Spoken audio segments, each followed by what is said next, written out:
E aí, pessoal, tudo bem? Tô aqui gravando mais um episódio pro podcast. Aí eu pensei, vou fazer esse em vídeo e assim vocês veem como é que eu faço quando eu tô gravando os episódios.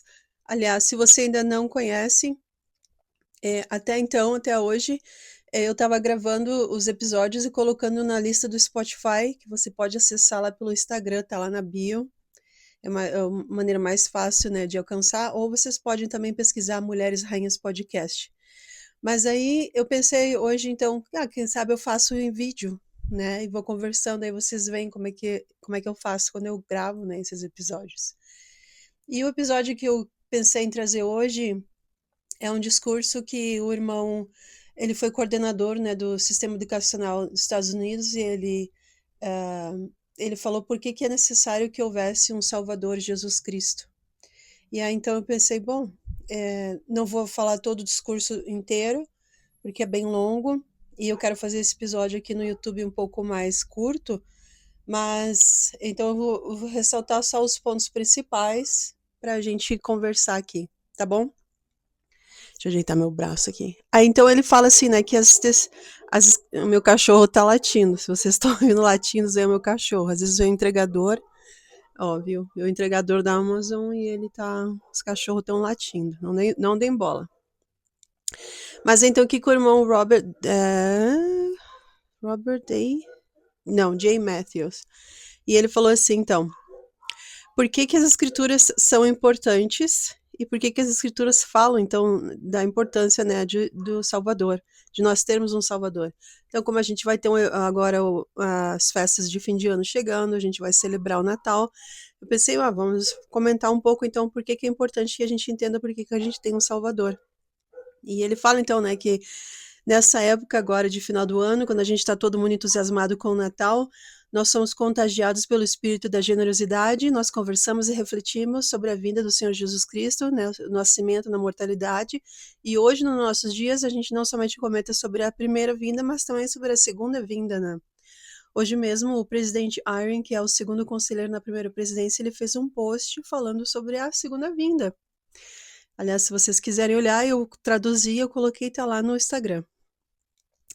E aí ele continua então falando, né, o que que o Salvador fez? Ele nasceu em uma manjedoura, né, foi realmente uma noite santa, como canta o hino, e que o Salvador ele é o filho de Deus e também ele é filho, né, como a gente conhece a mãe dele, Maria. Tanto que se você lê o livro de Lucas na Bíblia, ele está muito mais focado para falar sobre o lado feminino, né, o lado da mulher, até mesmo porque ele dá um contexto assim mais judaico e a gente sabe que dentro da cultura judaica a linhagem materna ela conta, né? Eles mantêm muito tradições nisso e naquela época não era menos importante. Então, se você vê ali Lucas, ele é mais focado no lado materno, né, do Salvador, que seria o lado mortal.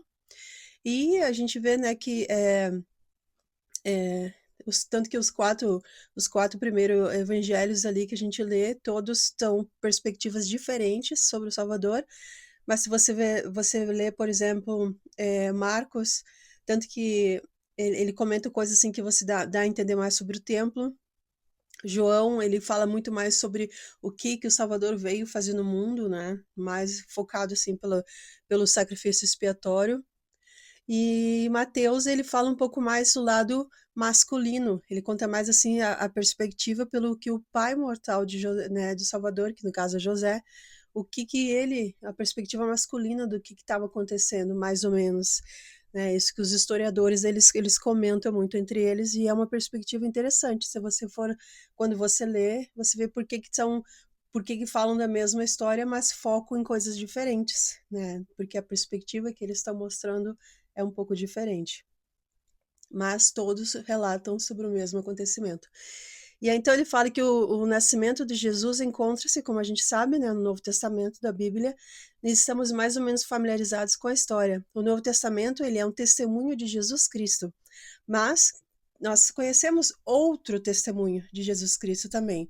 Isso não quer dizer que substitui, ou que exclui, ou que deixa de lado, mas que como as próprias escrituras falam, quando houver mais de 2 ou 3 testemunhas, ali, né, vai estar sendo estabelecido e falando a verdade também. Então, por que não ter um outro testamento de Jesus Cristo, que é então onde entra o livro de Mórmon.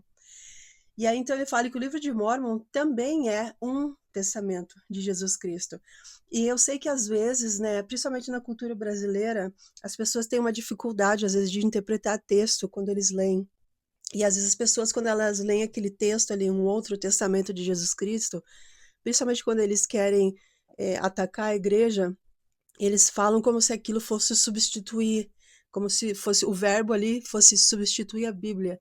Mas isso é uma interpretação de texto equivocada, porque, né, por isso que o brasileiro precisa ler um pouquinho mais também para desenvolver um pouquinho mais, né, esse senso de capacidade de interpretar um texto e saber que um outro testamento quer dizer que é mais uma testemunha, e não que está substituindo ou excluindo a Bíblia.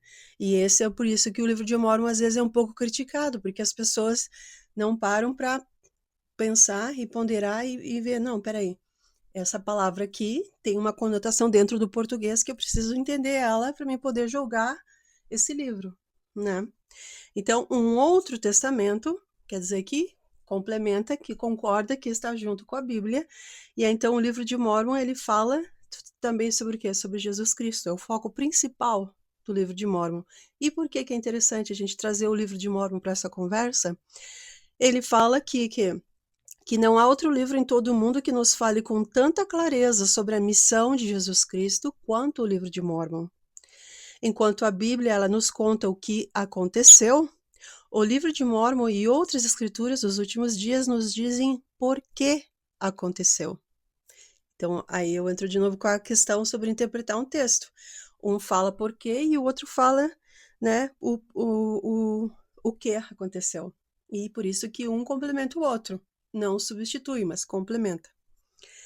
E aí, então, os escritores bíblicos também sabiam o porquê, mas a Bíblia não chegou até nós em sua pureza e clareza originais.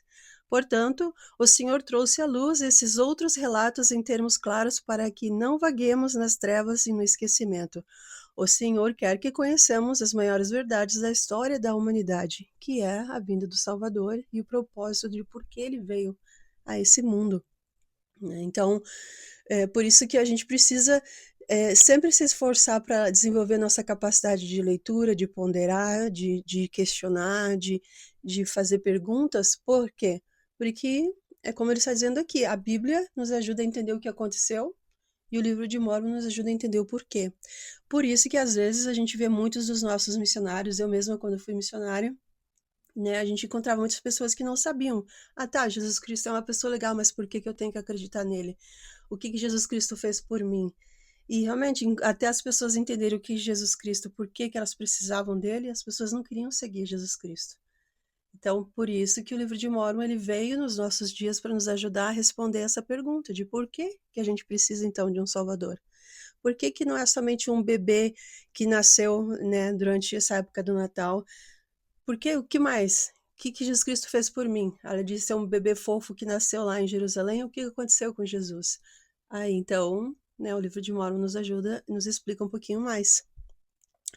Tem uma escritura, então, que é também Doutrina e Convênios, que fala que quando recebemos alguma bênção de Deus, é pela obediência à lei a qual a bênção se baseia. Então, o que essa escritura ela fala? Que nós precisamos conhecer as leis eternas para a gente entender. O presidente Nelson falava muito disso, né? A gente precisa entender as leis eternas para a gente poder obedecer essas leis consciente e reivindicar as bênçãos por obedecer essas leis. E o livro de Mórmon está dentro desse contexto também. Se a gente estudar o livro de Mórmon com a intenção de aprender, de entender quem foi Jesus Cristo, a gente vai entender não somente o que Jesus Cristo fez por nós pessoalmente, mas também por que a gente ouve, a gente dá tanta ênfase ao livro de Mórmon na igreja. E aí, então, ele comenta uma escritura a respeito de 2º Nefe, quando fala, então, sobre a expiação.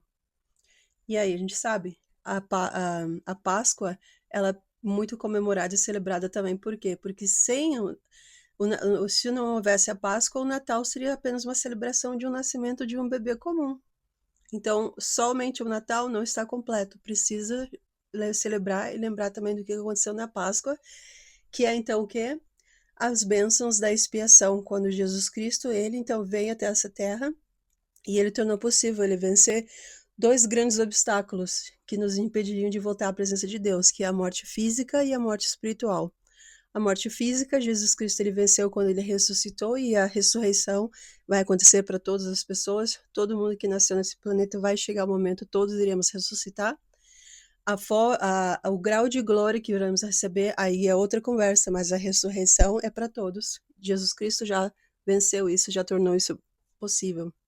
E a morte espiritual é o quê? Quando a gente peca, quando a gente quebra essas leis eternas, como eu falei antes, a gente tem a oportunidade, então, o quê? De nos arrepender. E aí, então, nós temos o poder da expiação, ele nos ajuda a que a gente possa começar de novo e não cometer mais aqueles erros, né? Por isso que o arrependimento, então, é bem importante. E como o próprio presidente Nelson, ele sempre falava, o arrependimento, ele não é um evento único, ele é um processo na nossa vida.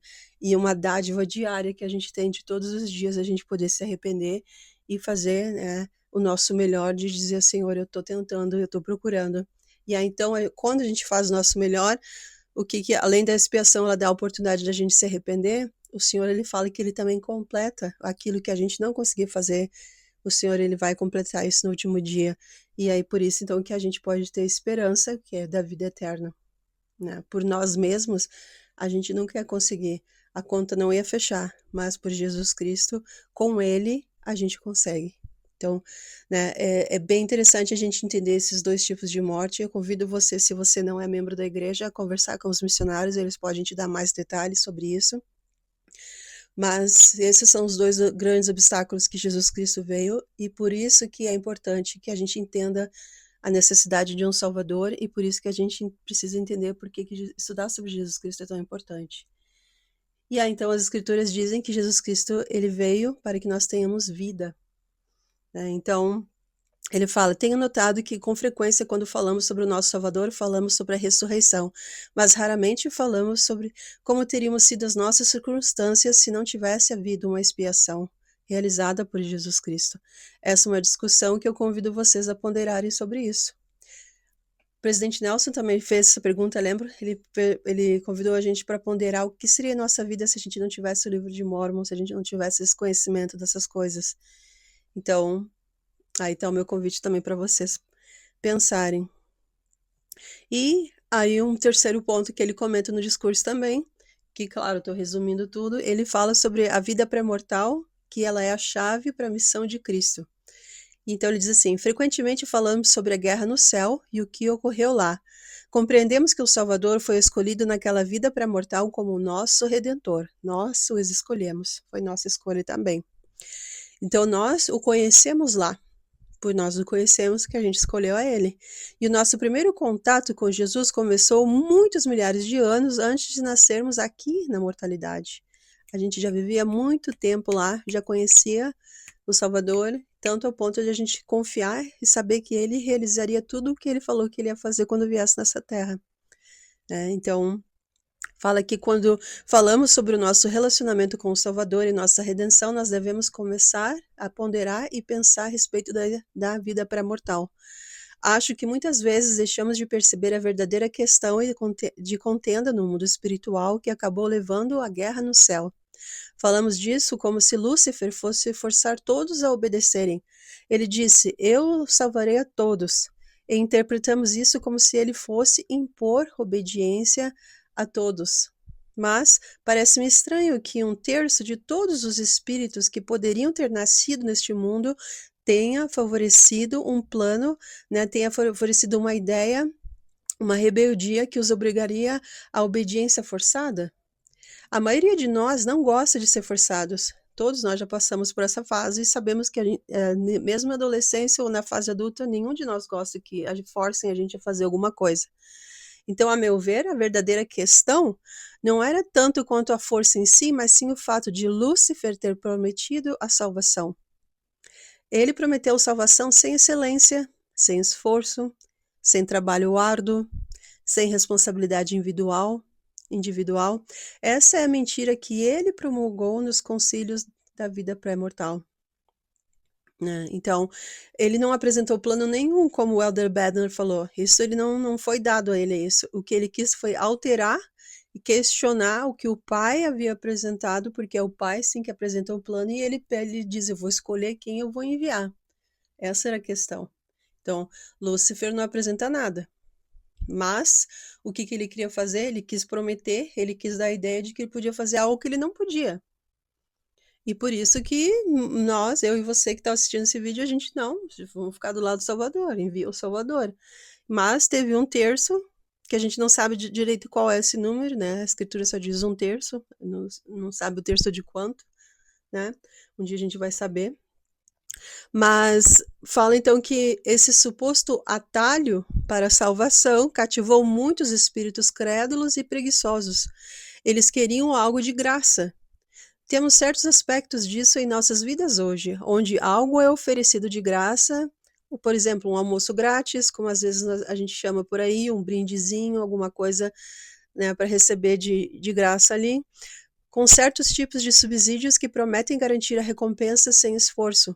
Com base nisso, Lúcifer levou muitos espíritos, mas o progresso individual não acontece dessa forma. Somente por meio do esforço sério e árduo é que aprimoramos o nosso caráter e crescemos espiritualmente. Em nossa sociedade, ainda encontramos muitos que são influenciados por essa filosofia errônea. Eles pensam que podem alcançar a salvação e a exaltação sem trabalho algum, sem luta alguma. Ainda estamos travando a guerra no céu, com os mesmos participantes e as mesmas questões, mas estamos lutando em um novo território, em um campo de batalha diferente. Estamos na mortalidade. Tenho constatado que o plano, né, do Senhor era claro, mas Satanás, ele promete uma excelência sem esforço algum. E nós podemos compreender melhor a verdadeira luta que Jesus, então, ele travou e que todos nós travamos para dar o nosso melhor neste mundo, superar as nossas fraquezas e obter redenção dos efeitos da mortalidade. Então, é tendo vista a vida pré-mortal e as questões travadas na guerra celestial que tudo mais no ministério de Jesus Cristo e no Evangelho deve ser, então, compreendido. Se nós ignorarmos a vida pré-mortal, jamais obteremos a perspectiva clara necessária para compreender o Evangelho na mortalidade. Mas, quando compreendemos esse conceito e falamos sobre o Natal, a noite em que Cristo nasceu, a estrela que guiou os magos até ele, os anjos que viram falar os pastores, e quando nós percebemos então o entusiasmo dos profetas ao predizerem e profetizarem a vinda do Salvador, começamos a entender por que estavam tão entusiasmados e porque até mesmo a Escritura diz que nós, lá nos céus, rejubilamos com tudo isso, porque foi um evento absolutamente essencial na história da humanidade. Jesus era o Filho amado de Deus, o Pai, divinamente designado, e nasceu de Maria aqui na mortalidade. Em muitos aspectos, em coisas banais, como comer, falar, vestir roupas, ele era como qualquer outro homem. Mas, em sua linhagem, sendo gerado pelo próprio Pai Eterno, ele era muito diferente de todos os outros aqui na mortalidade. Era necessário que ele fosse diferente dos outros para que pudesse pagar o preço pela transgressão de Adão e pelos pecados pessoais e individuais de cada um de nós. Todas as outras pessoas que nasceram no mundo nasceram sujeitas à queda de Adão e, portanto, sujeitas à morte. Somente Jesus foi capaz de morrer e permanecer livre do domínio da morte. Assim, quando escolheu morrer, não tendo sido sujeito nem à queda de Adão, nem a quaisquer pecados seus, ele pôde derramar seu sangue e dar a sua vida como oferta pelos outros, por todos nós. O Salvador, então, pôde ressuscitar dos mortos com um corpo físico perfeito e glorificado. Ninguém mais foi capaz de fazer isso. Suponho que muitos de nós, se não todos, trabalhamos como missionários do Salvador na vida pré-mortal, indo entre os espíritos para persuadir a todos a escolherem o Salvador e seguindo na preparação para a vida terrena. Agora temos um véu de esquecimento sobre as nossas mentes e não nos lembramos dos detalhes desses eventos. Contudo, a capacidade espiritual que desenvolvemos na vida pré-terrena nos acompanhou até aqui a mortalidade.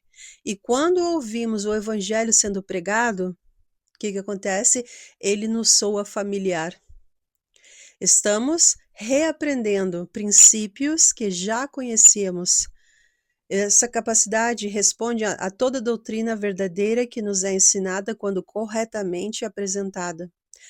Nossa principal missão neste mundo é dar continuidade ao desenvolvimento espiritual que iniciamos há muito tempo. E faremos isso por meio da obediência ao Evangelho. Então, olha só que interessante, né?